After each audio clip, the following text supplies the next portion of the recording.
spoke about this last night in relation to relationships. And you said that when you commit to somebody, there is the inevitable pain that any future catastrophe is going to need to be worked out in a difficult way between you and the person that you've committed to, as opposed to you being able to go, oh, well, cool. I'm out of here. The side chicks are warm on Tinder in any case. I'm off. Yeah, right.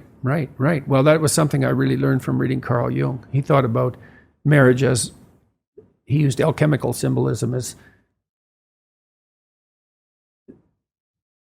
purification requires heat and pressure. And so you have a container and it gets hot. And that's when you want to leave. That's when the changes can take place. And sometimes they have to be radical to maintain the relationship. Very radical. But hopefully those radical changes are positive. But what makes you think you'd make them if there wasn't a fire lit under you? And one of the fires is, I can't escape from you. Here we are locked in combat, right? Here we are in this adversarial relationship. Beneficial adversary. Yeah, exactly. Beneficial adversary, yeah. There's no out except through. And there's no evidence that through will work. And so that's part of the utility of the vow, is to turn the temperature up. And, you could say, well, I'll escape. But the problem with that is, escape to where? You're not going to have another relationship? And if to the degree that you brought the catastrophe to the previous relationship, which is at least a 50-50 probability, right? What makes you think you're not going to bring it to the next relationship? You're the common denominator between all of the experiences. That's right. I've had many bad relationships. Like, really? I've never met anyone I can trust. Okay. Everyone's motivated by power. What's the common denominator here? Exactly. So, it's tricky because lots of people in my family have been divorced, which is the case in virtually every family. And I don't feel like I'm in a position to shake my finger at people and say, you failed, and with more effort you could have succeeded. That's not up to me to decide.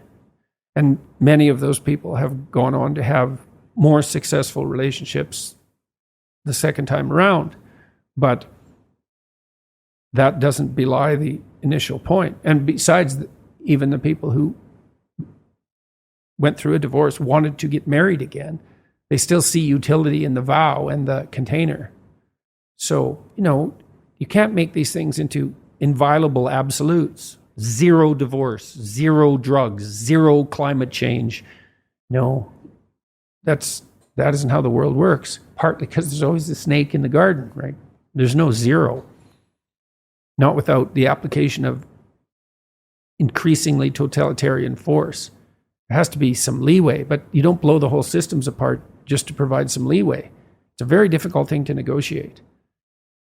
I've had clients who had partners that really couldn't be negotiated with.